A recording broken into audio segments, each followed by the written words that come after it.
Hey, Laura and Jorge, now it's time to move your mic over to the if you haven't, move your mic over to the Clubhouse. And here we are live. Hi guys, Mitchell Levy, global credibility expert. We are live on Clubhouse. We're also streaming on Twitter, Facebook, LinkedIn, YouTube. And the particular conversation, the focus today is leaders living their values and avoiding the naysayers. And it's interesting to me. Let me spend a minute or two focused on that, and then we'll let everyone in the room, the speakers, introduce themselves. You know, the naysayers come to us not because that's their title in life, not because that's their job, not because they think they're being mean or rude or what have you. They come to us because they're trying to be helpful, right? We sometimes, not always, there's some people who are just negative and they want you to be at the lower level or below a level where they are. Those are people I just avoid in my life.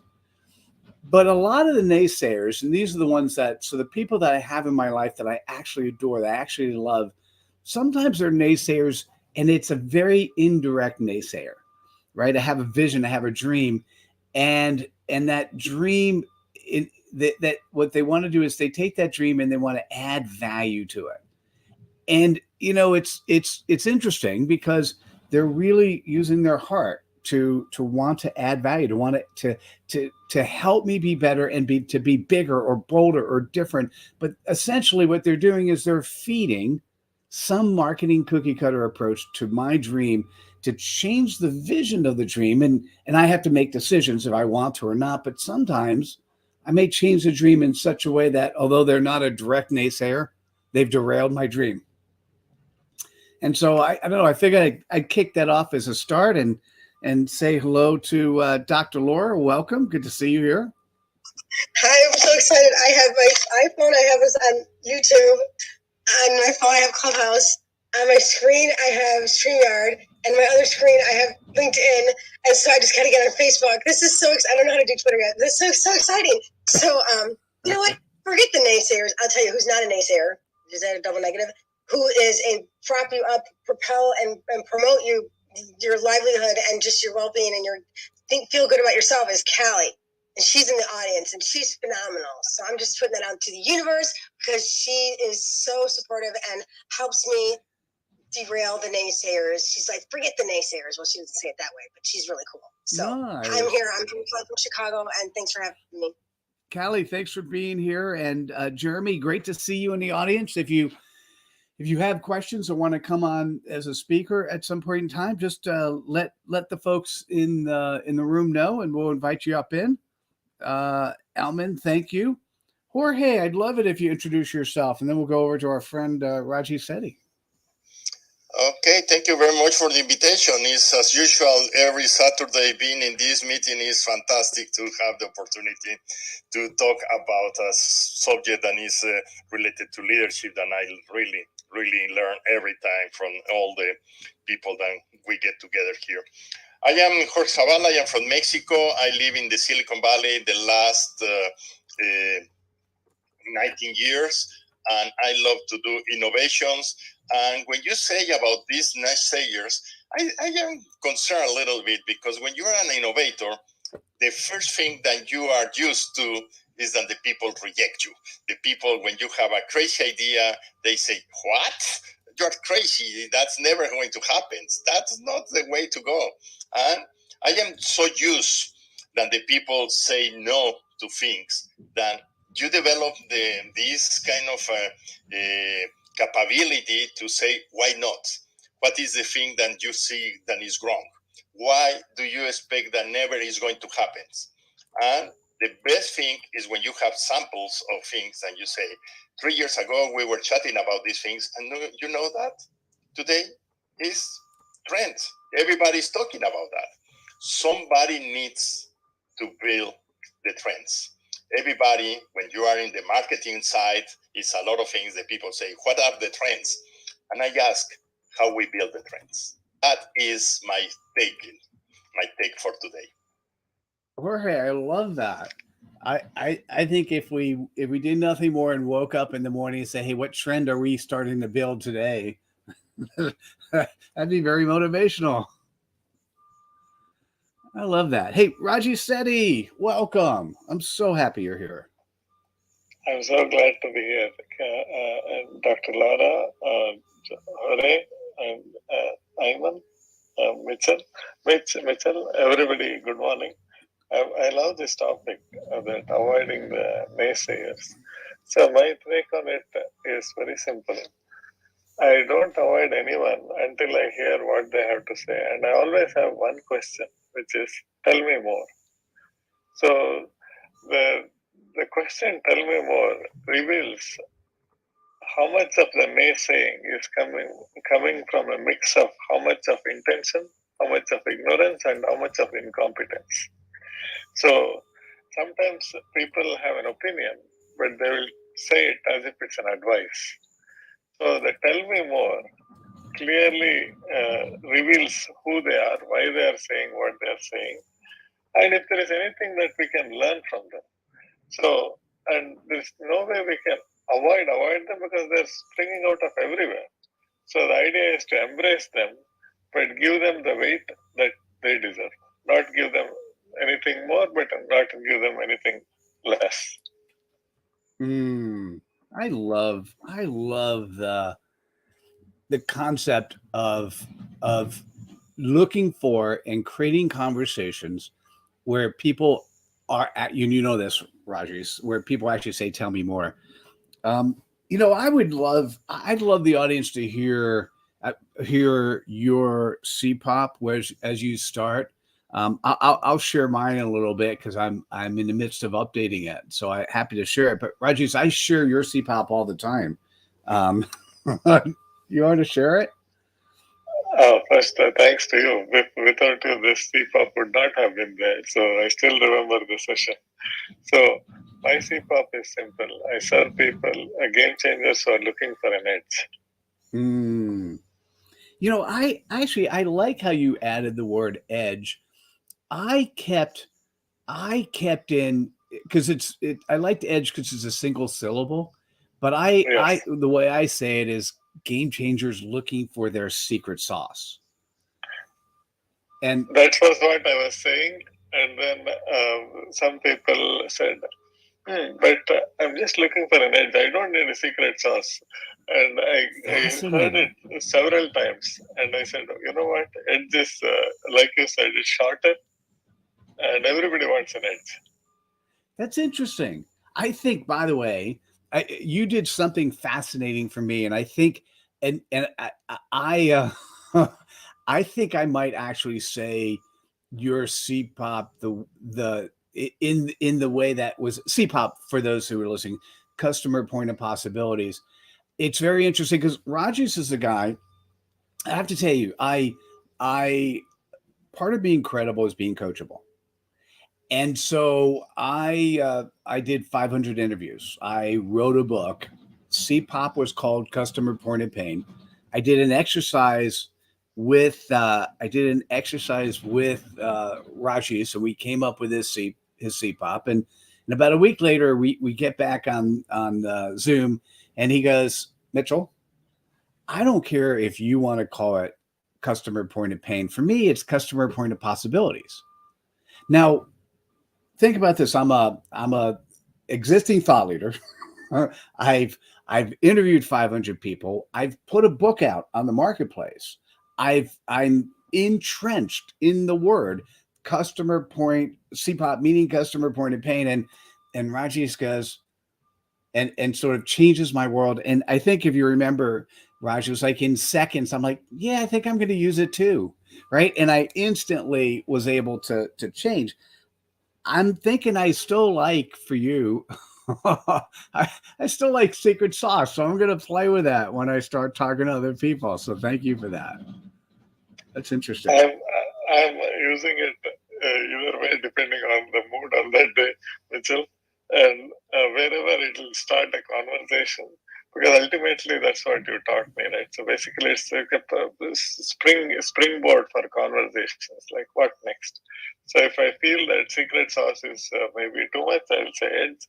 If I feel that eggs may be too light, then I'll use secret sauce. Okay, I love that. Well, I have to say, I don't know I'm in, and I'm in hi. Well, how about I say I don't know you yet, and we're going to fix that. Hello and welcome. Hello, everyone. Hello, Mitchell, Dr. Laura, and George and Bradley.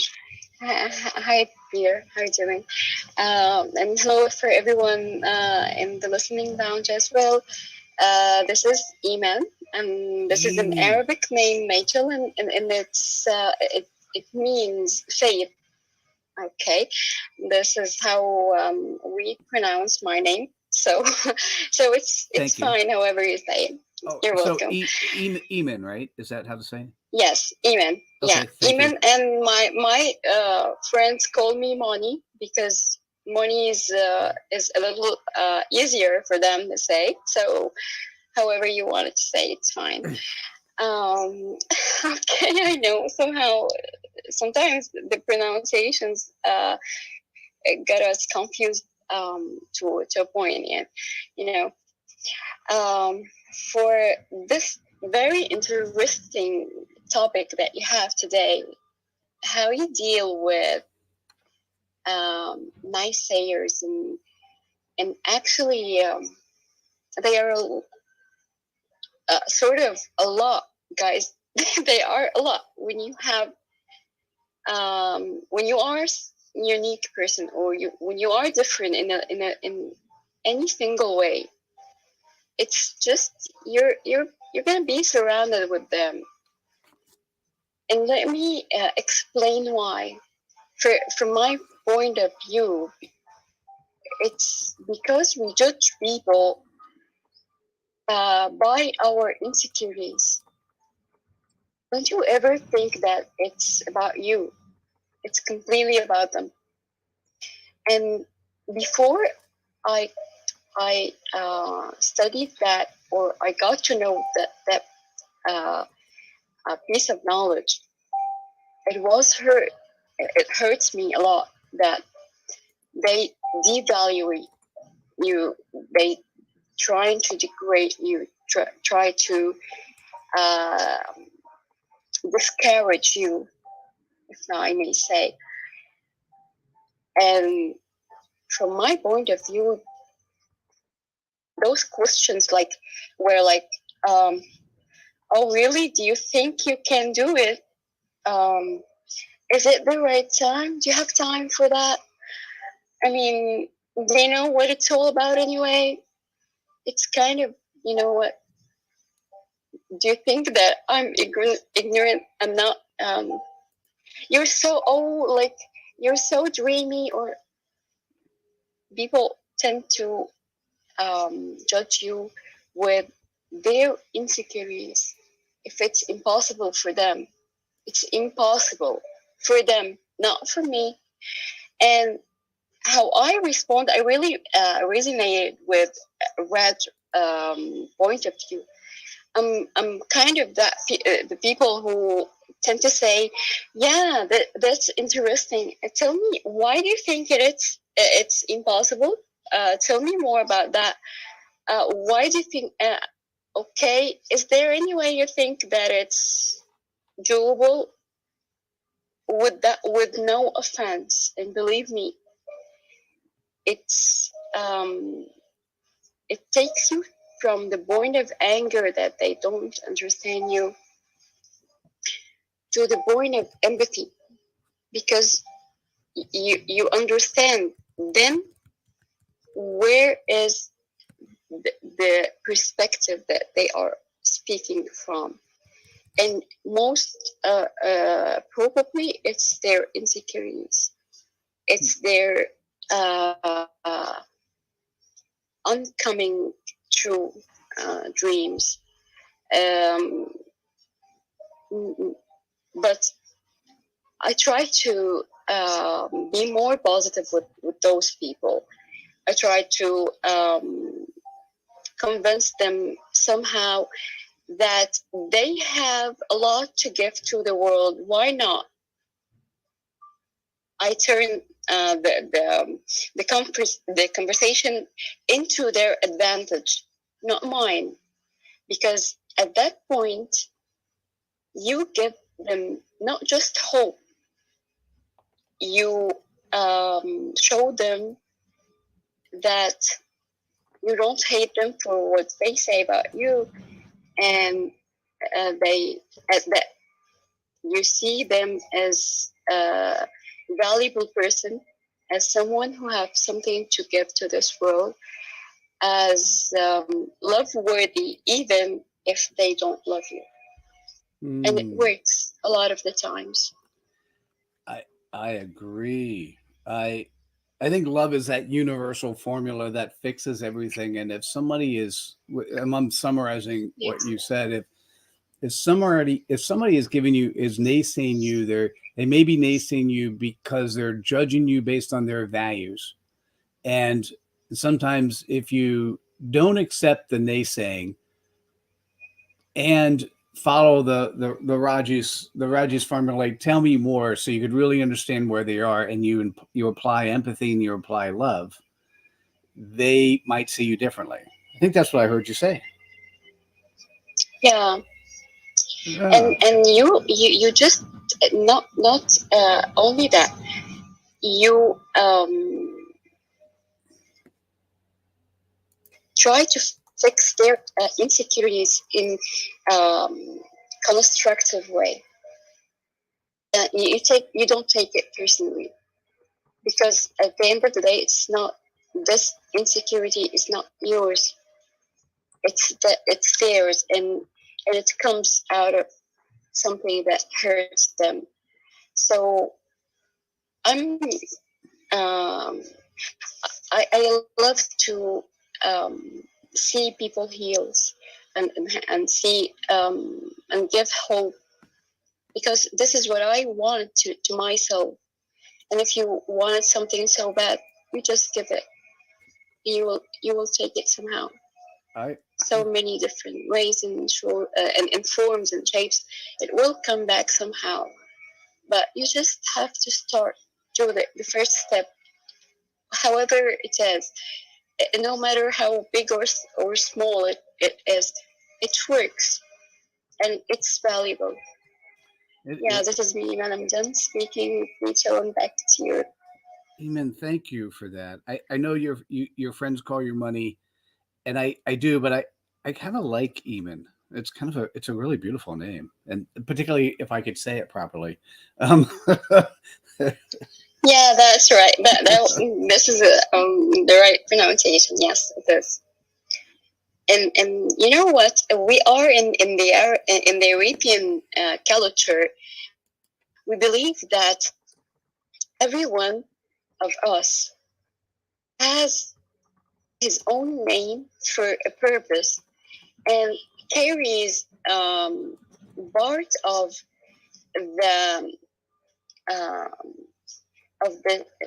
specs of the name. You know what? So if your name means something in particular, you naturally have some of that trait. And when it comes to my name, it means faith. And my only faith is in this life is that love heals. I love that. Yeah. Very cool. Well, thank you, Iman. And we should say hello to Adrian, but Dr. Laura, you had your hand like vehemently raised, like this. I'm like, okay, does this work? Like I'm okay. Yeah, that works. That works well. You can't see me on video. What I heard, Moni, is that haters hate, and please help me understand better that I don't believe it's their values that they are inflicting on. I think it's their anger and hate and feelings about themselves that they're putting out into the world to unleash that anger and pain on other people because they can't deal with it themselves. And to bring it's not the intention to bring others down purposely just to bring others down. It's to unleash that pain on others only to the extent that that's not what they really want to do. There's a difficulty maintaining that and holding that in their own vessel, in their own body, their own selves. And it's not, I'm going to put you down, I'm going to get you. I mean, some people may very well have that intent. I think for the most part, it's not their value that they intend to inflict harm and pain and torture on others. It's that they can't deal with it. And anytime, at least from my personal opinion and experience, is that when others show you who they are, believe them only to the extent that's how they feel about themselves inside. And I do believe that people are generally doing the best that they can every day. Because I certainly don't want to come to the end of my life going, oh my gosh, then think, wow, they were doing the best that they could. And I had it all wrong. Or living my life out with like, these people piss me off. I'd rather live, at least if I have the good intentions in my outlook on every day. Even if I'm wrong then. 8 billion people are not going to affect me. Maybe one. And I certainly, if I interact with the world the way that if others interact with me the way that they feel about themselves inside and they're unleashing their anger, I certainly would not want to hold that space in the world for myself. I'd rather walk around in the world and unleashing my joy and gratitude for them and putting them on, not putting it on them, but generating the vibration of love and kindness and generosity, making the best possible assumption that they are doing the best that they can every day. I hear you, Moni, and I beg your pardon. I didn't mean to talk over you. I just, I heard you when you said that, and thanks. Oh, thank you so much, Dr. Laura. I really appreciate it, and I appreciate you asking. I've actually put up the definition of the word or the acronym CPOP in the chat. For other social media platforms, I'll also put links in LinkedIn, Twitter, Facebook, YouTube on what CPOP stands for. It's customer point of possibilities. And the reason I love that most is the goal when you say your CPOP, is for somebody to then say, tell me more. Because in the tell me more, that's when, Roger, you're so powerful there. Same thing, Moni, that the powerful focus is that people hear you, and when you hear when they hear you speak, they want to hear you. They want to hear your emotions. They want to hear your feelings. When you can actually articulate, in this case, the playground you play in, it's important for people to see you and hear you, even if, as you mentioned, Jorge, it's something that people go, huh, what are you doing? And I think, Dr. Laura, as long as you stay strong and you focus on it, you make it happen, I think it's super powerful. So yeah, I'm making sure the definition is in the chat. And Adrian, we haven't heard from you yet. I'd love for you to say hello and weigh in on the conversation. Hi, everyone. It's nice to see that. Well, I don't see you, but it's nice to be in the room. So Mitchell, would you mind resetting the room for me, please? Absolutely. So this is Mitchell Levy. You're in the Clubhouse club called Credibility Nation. The specific topic for today is leaders living their values and avoiding the naysayers. And so if you're in the room, I'd love it if you share. This is a safe environment. It's one in which, there shouldn't be any naysayers in the room, almost by definition. As part of Credibility Nation, there should never be a naysayer. That says when somebody says, hey, what's going on? What do you feel? We shouldn't always be rah-rah either, right? If somebody says, give me your honest opinion, your honest feedback, if you do it out of love, if you do it out of your feeling, there are ways in which you can give feedback that people can learn and grow and not necessarily change and transform. And I think there's this really fine line there. And I'm going to raise my hand and I'm going to say, I occasionally cross a line in a negative way, right? So I'm going to say, I occasionally do things which are dubious. And I'll put my hand up there and say, so to me, dubious is the opposite of credible.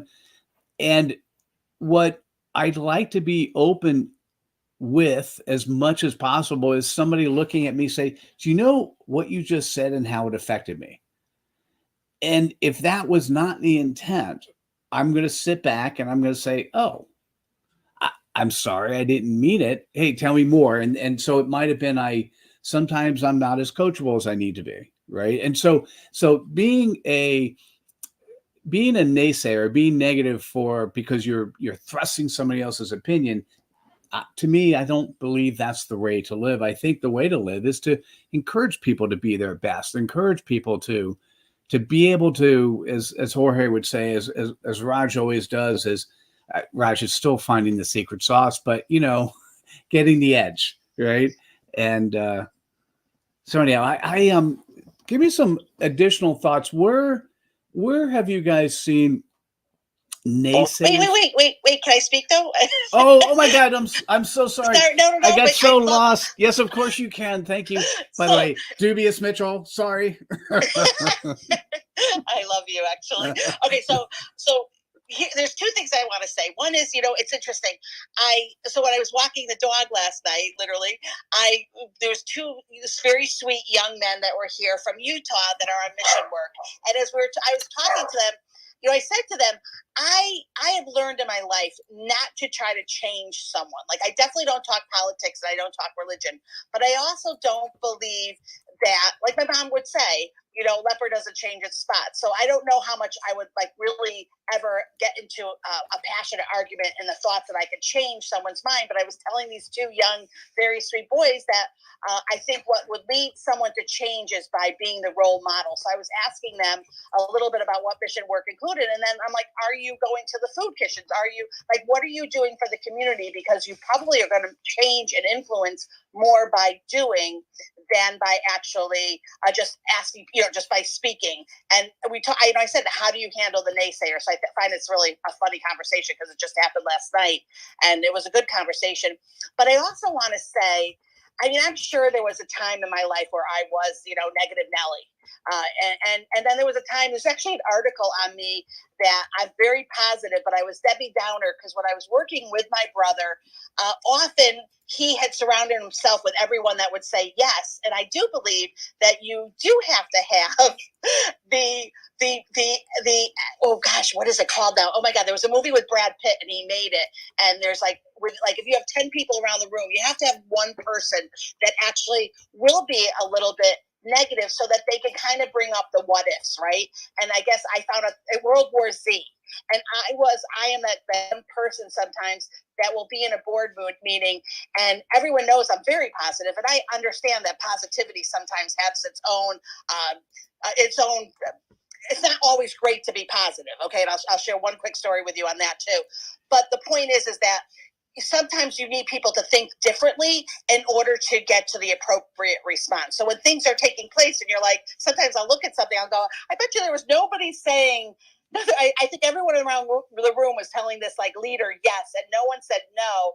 And it's a shame because if you don't have that no and the ability to discuss what someone's thinking, I don't think that's great for the organization or for even the person that's at the helm.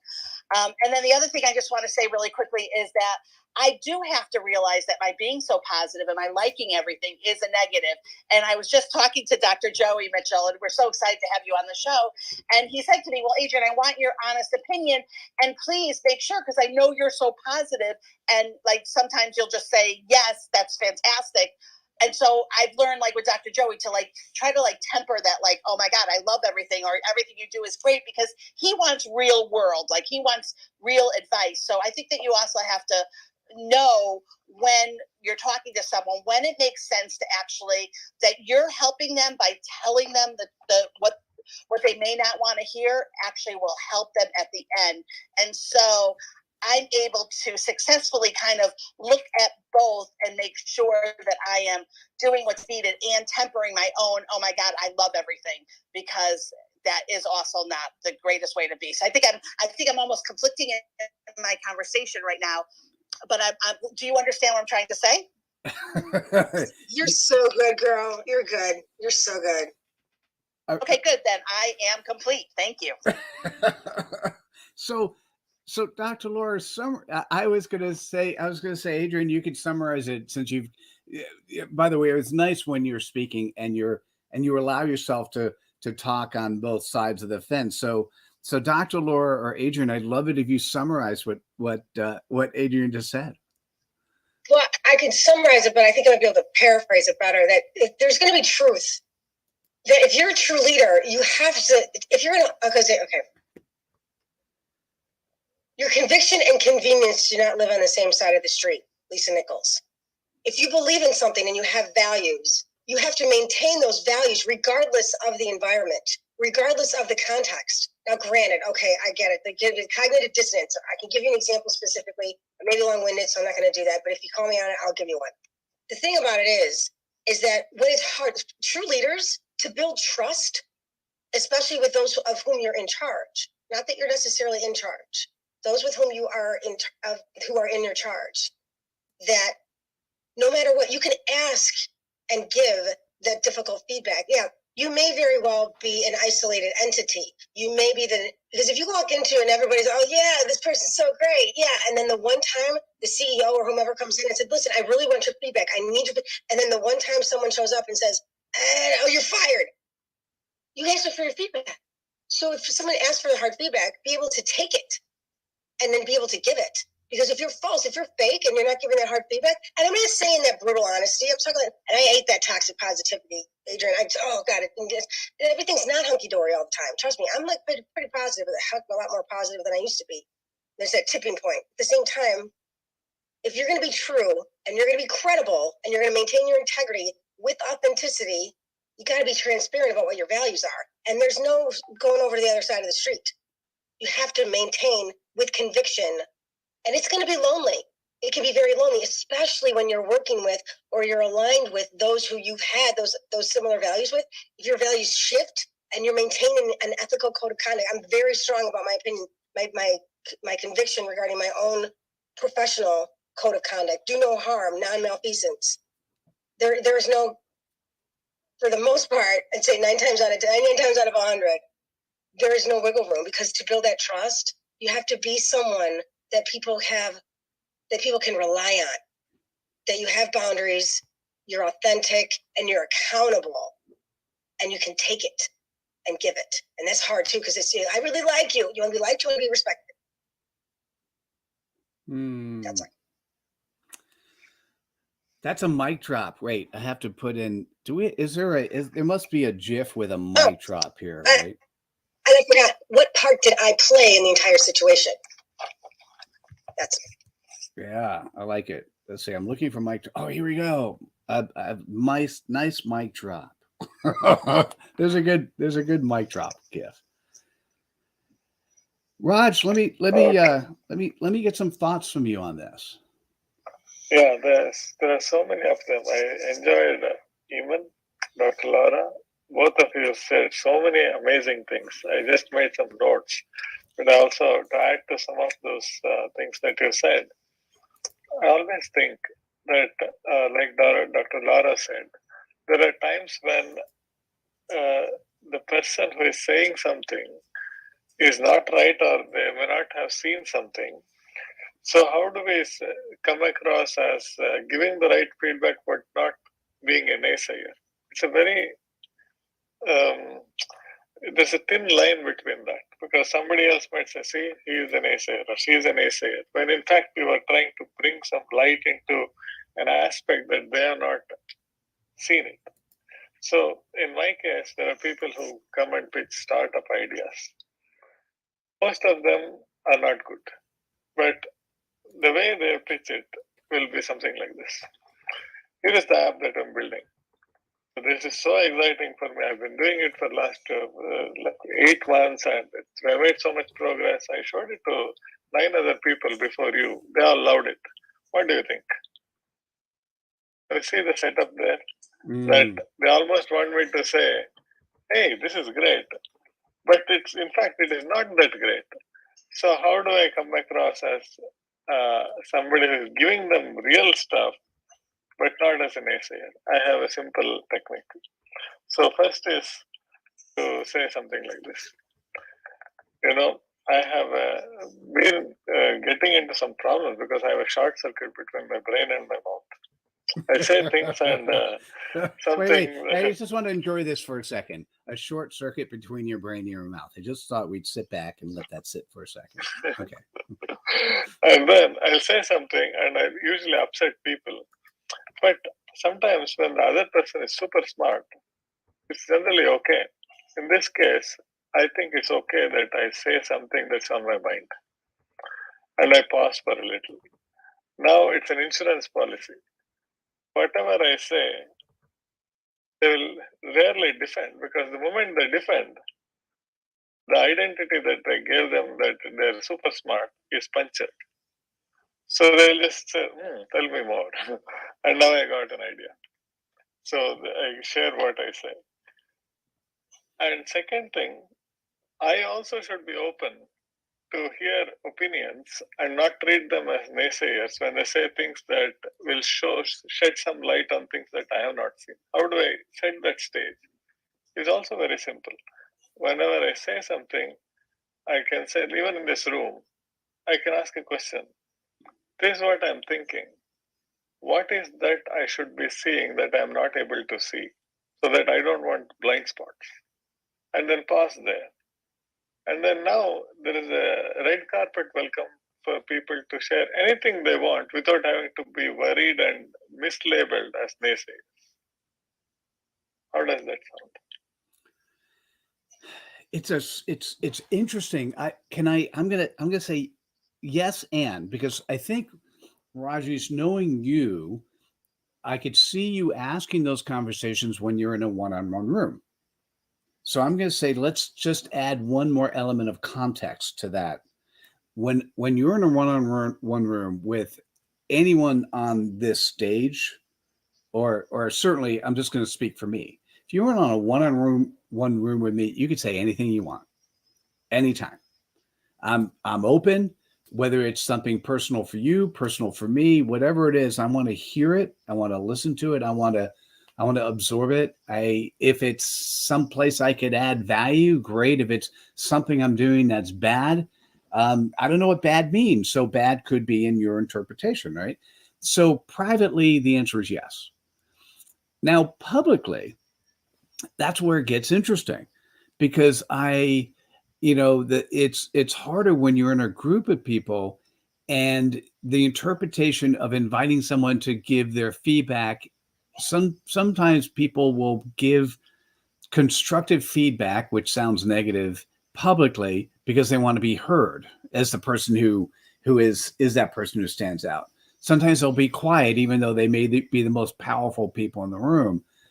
And so I think the only thing I'm going to say to your thoughts, Rajesh, is I want to put context in there as well. And I do want to add one thing to that. I'm in the middle of changing my CPOP, and Nathan, thank you so much for asking. And Laura, thanks for seeing that and making sure that I respond to what CPOP, Customer Pointed Possibilities, is. And I'm honored. Thank you both. So I'm in the middle of changing mine again. And before I publicly speak out loud, so mine at the moment is leaders living their values and making a difference. Powerful, love it. It's everywhere across social media, and it doesn't speak to the corporate crowd in a way that's going to open up doors. And so what I often say to people is, your CPOP should represent 80% of the customers you're serving should be able to sort of relate to your CPOP, and they could relate to mine, but it's not as powerful as where I want to go. So Raj, you're going to like this. I'm going to share this with 10 people and ask them for their true, without actually saying I like it or don't like it. I'm going to say, here's my CPOP. What do you think? And get direct feedback. And so Lucas Root, who often comes, he goes, why are you going to do this? I go, well, I don't want to change anything until I get enough public feedback. I want to hear people poking, and I'm specifically going to say, hey, give me some feedback, positive, negative. What do you think? How does it work? And when I'm in a private room, I can create that safe environment for where people want to say that. And so I want to say, this is not being a naysayer, just tell me your thoughts. And so we should be seeking out people for that. I guess that's the other thing. We should be seeking out feedback from people. And then the question becomes, when do we not give feedback? Ooh, that's a great question. Yeah. Mitchell, there are a few things here. So one of the things is I 100% agree with you. The context has to be set. So otherwise, like you said, if it is in a group, then the strategy has to be different to get either give or to get that actual feedback and not go the naysayer route. 100% agreed. On you getting feedback on your value prop as a customer point of possibilities, there is one more thing to think about. So forget about any feedback. Once you share it, what really happens, the actions that were taken, gives a even more bigger perspective as to the level of resonance. That's why in neuro-linguistic programming, it's the meaning of your communication is in its response. So suppose somebody heard the CPOP and then not call you back, but introduce you to two people. Mitchell, based on what I heard, I think you should meet these two people. They will be happy that you met them, and you will be happy that they met you. So the action is a greater indicator of resonance than any words that come back. Something to think about there. And the last point I wanted to say on this is that there are always people who are also wanting to get attention, like you said, in a crowd. And the way they think about this, and they may not know it, is their blind spot. As a creator, to get full attention, you need to wait for the creation to be complete. The work in progress of a creation rarely gets the full attention they deserve. A critic, for example, can get an attention at a moment's notice. All the person has to say is what is wrong with what is happening. The work in progress, something is not right, something could have been better, and they get an instant attention. That's like a dopamine hit. So people get crave for that many times, forgetting that all the time they spent criticizing is the time they lost creating something on their own. So you can bring that up in a very subtle way, saying that what was your experience when you were creating something like this? How did you deal with it? And that's like a reverse, it's like a boomerang for them. That's very, very deep kind of mindset. I really enjoyed that. I can tell you that you, Rajesh, has been saying something that is very, very deep in the sense is being a creator is very important. And Dr. Laura mentioned that. What is the role that I play in that? And usually, one of the things is we are more into the audience size, listened. Few people, as you say, are doing some kind of criticism. That criticism could be valuable. Is needed. You need feedback. But what kind of feedback is provided? Building on top from an idea, it is a very hard kind of things to be done. And if you say something that is so deep that you say it, how easy is for any person to add value to your strength? That is something that I really love it, and say, what is the role I am playing? Is I am playing the role of building that innovation, that creation, that mindset of that idea, and then who in the audience is playing with me to make it that bigger, better, feasible, because it's something that we need to learn. When you have a great idea, not necessarily you have at this moment everything that is needed to build it. You start a process of growing. I always say that an innovation starts with a conversation, but that doesn't mean that innovation happens in the first conversation. That happens when you get this group of people, as you describe it, Rajesh. I really love that way, because you start to engage the people, and these people that are able to be adding and providing some value is the right combination. But sometimes when you are the creator or the innovator, you want to develop things, you are so motivated that you start to try to convince people instead of a trigger to enhance, to enlighten people to add. And that adding is, from my point of view, one of the beautiful things that we should learn. When you are talking about leadership, that is leadership. Is not fighting with people, is how I take good ideas from where the people say, and even the naysayers could say very good ideas, not necessarily in the purpose of creating, but the people that has the strengths, the ability, the capability to listen and turn from a bad point into a valuable point, that's tremendous.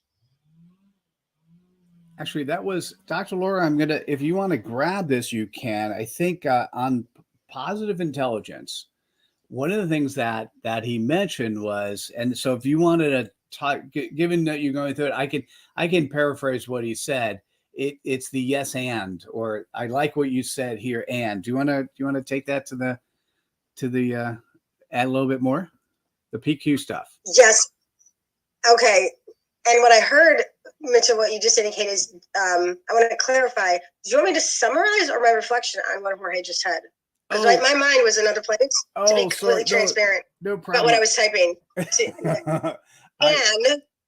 because I'm feeling these comments. First, I'd love it if you reset the room, and then you could comment on what Jorge just said, and also include your positive intelligence focus on that. I don't know what he just said. My brain was just being transparent. So, hey, everybody, we are in the Credibility Nation. Do you have credibility? Are you showing up authentically? Are you transparent? Do you have integrity? What's this about? So I believe that I'm coming to know you all so much better, and I'm so grateful for being here. Thank you. Thank you, Mitchell, for allowing me the opportunity to reset the room. If you haven't joined the club, do it. And if you have comments that you want to share in the room, there's the bottom left button. We got 30 shares. Hey, we have 9 comments. We have 9 shares of the room. I want to thank Nathan and Moni again and myself. Yeah, I'm thanking me, right? Thanks everybody for sharing the room to the hallway and ping some folks in here. Get some other peeps in here so we can just all benefit from these amazing shares and this phenomenal insight. So, yeah, we just had we have a clip. Do we have a clip? Oh my gosh, someone shared something. That I just said. So I have to be completely transparent. Or I was processing what was Rajesh was saying before you shared, and then it went into your share, and I was like, yes. And then my yes, amazing, what the person had said was inundated with processing, moving in towards positive intelligence. So I cannot speak to what this is so embarrassing right now because we all do it. So your comments were important. I know I just can't speak to them, but I can speak to what my brain was processing as a result of what 2 of you had said. Well, that's fantastic, and sometimes when we say with all the transparency, is fantastic in that sense, and I want to go into the yes and, because that is something that is quite unique. Then I learned that from the improv people the improv people say, you say something and say, okay, yes, and how you build that mindset and say, whatever I listened, I need to add things. And that is something that in the improv group of people that are a fantastic kind of conversational guides say, okay, you say something and how you really trigger in your mind, I can listen to add. And that transition, because everybody of us, we has been criticizers, we has been doing things and we are things that we don't like it. And when you don't like things, your anger takes over your mind.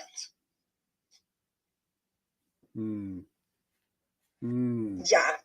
Yes. Now, I guess Dr. Laura can really go further in that sense because she's much better expert. I am just a very new people into the improved world and the psychology capabilities. Yes. Okay. And yes, I was yes. Regarding that, I love how the emphasis is on nurturing the relationship because, and I agree with you that anytime if I hear a constructive feedback, even there's still a little twinge of, hey, I'm going to get some feedback. And what I was processing based on what you had communicated was that I heard this. Okay, now Brene Brown, I love her, so I cannot take credit for this. I should put it out to her. I heard this from her, and I thought, what's fabulous? What if, hypothetically, we get your annual review, and you get, there's like 15 things you did great, and then there's like 5 things you room for improvement, and you're always focused on that room for improvement. And well, instead of when you're getting your annual review, hypothetically, instead of handing you a piece of paper or sitting down at a desk and or at a table, and you're on the opposite sides of one another with this document in between. It seems, when I first started, like, well, that's really amazing. Yeah, right. And then I thought, well, gosh, does it really matter? And I thought, yeah, it does. It's symbolic. What if you were on the same side of the table and having the document in front of you together, moving forward, instead of these are the things that you need to work on. This is what needs to be fixed. This is your area of growth. Okay, great. I got that for growth. How about we work together? Because if I'm on the same team with you, I want you to succeed because then I succeed and then we succeed. And then whenever there's a win, we get to share that. And it's exponential. We're like, woo, it's not just me at the top. I don't want to be alone. I want to be the sole winner. So, I mean, it does, when I say it, it almost seems Pollyannish. And I know in my heart that it's not. If we start these things in the right, meaning that we start grassroots and build up. I mean, I wrote my doctoral dissertation on stay-at-home dads because I wanted to understand how men constructed their masculinity. Why? My purpose was for the mission of encouraging, helping women earn more money in the workforce. We're highlighting their career trajectories so that there are options. Instead of saying, you got to pay women more from the top down, you got to change. How about considering other options and lift up opportunities for change? So just a thought that I was having about this, and I just love different ways of viewing things. So I don't know if that gave insight. I don't really care. It did for me. So thanks for letting me share. No. I mean, I do care. Laura, that was great. I'm going to also add to the yes and I love this conversation. And then what we'll do is this is a great time just to start summarizing. So we're going to start walking through the yes and that I love from the PQ was, let's say you're in a room, whether you're private or public, and somebody gives you negative criticism, what you think is negative criticism. Or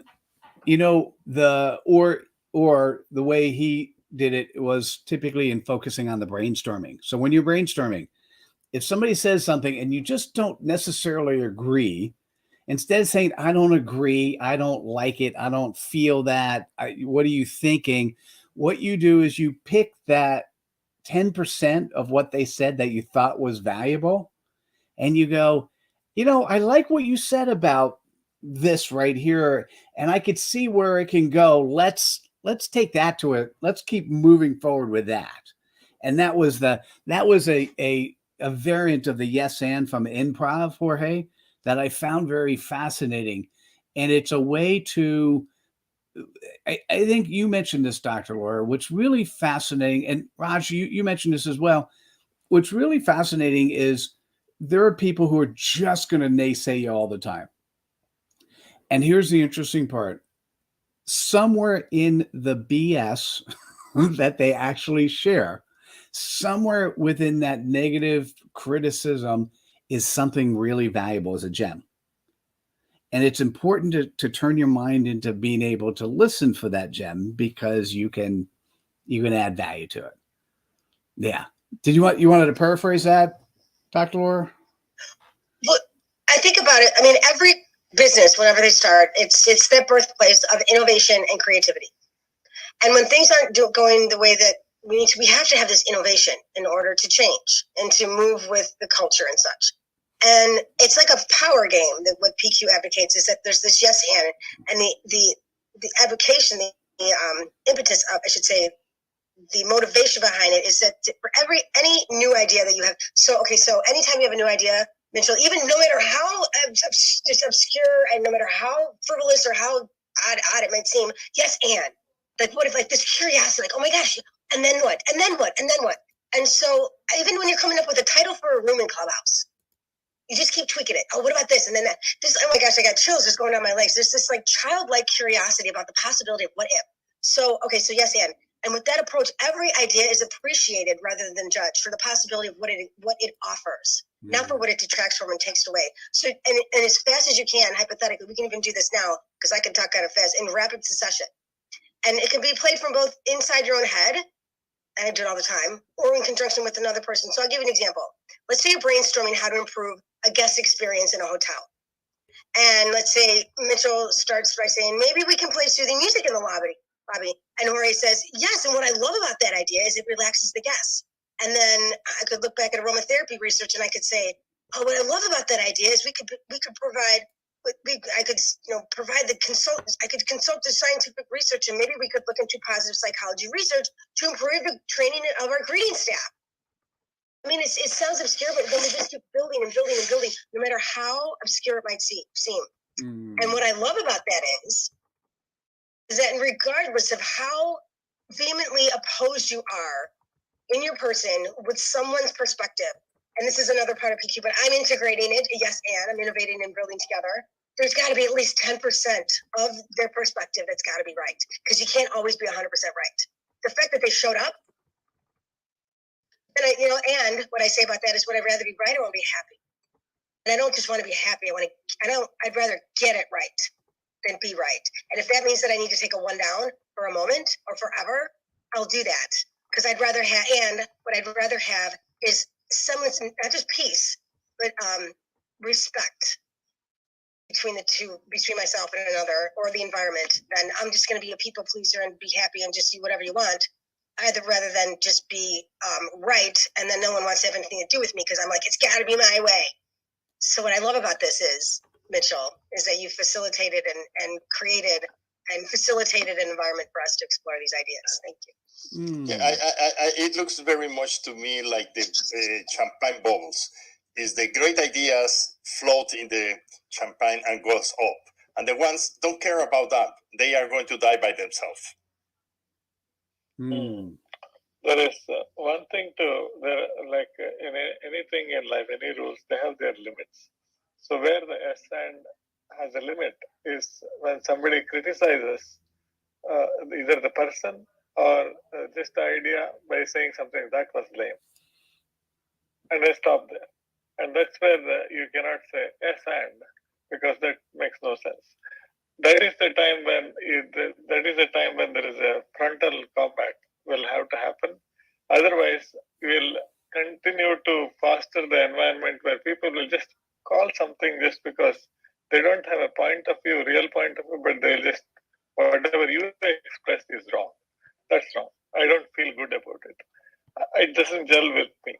That is where you can say, what would be an alternative suggestion you would have? I love it. Hey, thank you. Let's sort of go around the room and wrap up. If there's Nathan, Callie, those that are coming, that are here, Chris, thanks for showing up. Adrian, I'm kind of thinking I'd love for you to kick it off. Like, what was this session like, or how'd you like to close for the day? Thank you, Mitchell. I think that it all comes down to also respect. And I don't like to get into an argument. And as I wrote in notes in the clip chat room, I'm very, very conscious of that. I never mind speaking my mind. I have spoken up about amazing things. I'm a whistleblower. So that's not my problem. My problem is that I feel that I always want to be respectful. And I don't sometimes think that I could change someone's mind. So I don't necessarily go for that kind of trying to do it. So, but I always listen and I respect. And I love what Dr. Laura said about, brainstorming and the ideas that can come together when you open your mind. Some of this also is that some people are very close-minded. Some people are very tunnel vision. And, if someone is very tunnel vision, someone doesn't think the way I think, they don't act the way I want them to act, you know what I say? I say, I am so glad that I'm not married to that person. I am so glad that, they're not my friend. I don't have to make them my friend. I can be picky about my friends. And I don't have to live with that person. And so there's a big, wide world. So, we're birds of a feather flock together. So I am a believer in that. I want to flock with the people. I wasn't put on this earth to try to change everyone's mind. And but I love to respect people. And I never want to hurt someone's feelings. Growing up, I always used to think to myself when someone would say something so outrageous, like, how could that make you feel good? To me, there's nothing that would feel good about ever making someone feel bad. And that's what I'll leave it right there. There's nothing that feels good about making someone feel bad. And I don't care if that's you're having an important conversation with the president of the United States, or you're talking to the person that's doing a fantastic job cleaning your home. And I'm Adrienne, and I'm complete. Thank you, Mitchell, for another great Saturday. You're welcome. And you are complete. What do you think, Jorge? Would you like to share? Well, I really enjoy this. Try to connect several things all together is one of the things that are fantastic when you talk with people.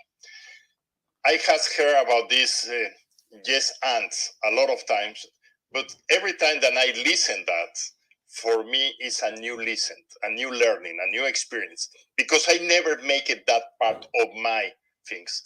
I always say I should take a course of how to do improv. That is where I heard for the first time about that, and with a great experience. And someday I will tell you, everybody, how I learned that, and was a tremendous. A friend of mine gave me a fantastic example how to use it. But in the context of the conversation today, is really, if you want to be a leader, you need to take the role of being a creator, and that was said very well. That role is a combination of the things that Rajesh say, things that Dr. Lara says, and you set up the table for the discussion. And that is the kind of things that we need to figure out. How great things happens is because people is willing to share and to learn. And the mindset, if I can say at the beginning of the conversation today, of this chat, I have a mindset that I was going to learn so much. I didn't have any clue idea what I was going to be talking about. And that is part of the improv. It's part of the things. Sometimes people say that these programs we should design much more detail. I say the other way around. Sometimes the spontaneous ideas that came from the conversation, you invite people from the public, and the public is not aware about everything that we have been talking about, and give us a different angle than that nurture that conversations. And today for me has been a tremendous value generated for me. I appreciate your insights, your inputs, and the tolerance, because sometimes we say things that are not necessarily very well shaped. And if we say yes and, we keep it that into the right track. That is the beauty of being an open mind and have a conversation with people that are so valuable like you. Thank you very much. Thank you. Rajesh. I am very grateful for having been here. I expected there will be some awesomeness, and there is boatloads of awesomeness. All of you made so much of difference in 1 hour. We learned a lot. I do want to end with one, which is basically, there is sometimes we think that people won't change, and I always believe that everybody will change if the right circumstances are set up. Either because there's compliance that is required, like I grew up in India, I used to drive on the left of the road. Now I drive on the right of the road. I don't complain, I change. And one of my mentors, Susan Scott, wrote a book called Fierce Conversations. Just take a paragraph, a sentence out of it, where she says, while there is no guarantee that any single conversation can change the trajectory of your life, career, business, or ambition, any single conversation can. What is the conversation that has your name on it? For me, this was one of those conversations. I took a lot out. So I also know that if people wouldn't change, they'll still be crawling. So we all should believe that everybody can change. And you all played a part in me changing some things moving forward. So again, with gratitude to all of you, I'm complete. You just put chills down my back. Thank you so much, Rajesh. And Dr. Laura, and then I'll wrap up. We'll call it a day. What came to you? Well, I'm just so grateful for the room, and it's just so good. And I'm wondering, I put a comment in the room chat about, is there a difference between radical honesty and brutal honesty? Because we're talking about giving feedback. I mean, I don't know about you all, but do you really need to be brutally honest? I don't know. I mean, can you be radically honest at the same time without being brutal? Just a thought. That's what comes up for me about this topic. But yeah, thanks so much, Rachel, for the room, and you're amazing, and so is everyone here. I appreciate the invitation, and look forward to next time. Thank you. Well, next time, Callie actually promised to join us from the stage. So thank you. When I set up the room, I'll definitely add you. So thank you so much. And it was so funny as I was checking the location. So during the talk, I put up a couple different URLs. I put up the Ultimate Credibility Bootcamp. And so just so you know, the next time for that is December 1st and 2nd. And it's just Ultimate Credibility Bootcamp. I would love to, if you have questions on that, please reach out. It is a way in which you could show up on and offline. That is a paid for thing, but it's a way in which you could show up on and offline as your credible self. I just started a TikTok channel, and I think it was like 15 followers. So you could significantly increase my following by finding the Mitchell Levy on TikTok and click on follow. And I'm doing it to force myself to do 1-minute videos. And then I one other platform, I just was checking our YouTube channel, which I just put on the top. We have 992 subscribers. When you get to 1,000, it's a magical number. I want to know how we got to 992, because the last time to start we were at 900. So was that Laura did it? Did you help? Thank you. And so anyhow, I thank you, Laura. Thank you, everyone. Rajesh, what a beautiful, pleasant surprise. I'm honored that you showed up. I just, for me, this is I'm going to say this is normal. I don't know what normal means. So for me, I believe that credible is showing up as a loving human, and you're coming to every situation with the ability and desire to want to learn, to want to grow, to want to add value if it's appropriate for you to do so. And as a leader, by the way, everyone's leading their own lives. So as a leader, we want to do that. And then as a leader of people that you're working with, you want to encourage this in your people. It's not a command and control world, but it's one in which you're there to help support those around you to be their better selves. And I think that's this particular conversation, it gave me some incremental insight on naysayers. I think the word I'm going to put in place is respect. And your question on radical honesty versus brutal honesty, I think the difference is respect. And I'm gonna spend some more time thinking about that. But first, I wanted to say thank you for those who watched and stayed with us on LinkedIn, Facebook, Twitter, YouTube. I'm going to end that broadcast now, and I'm going to wave to everyone. Thank you so much.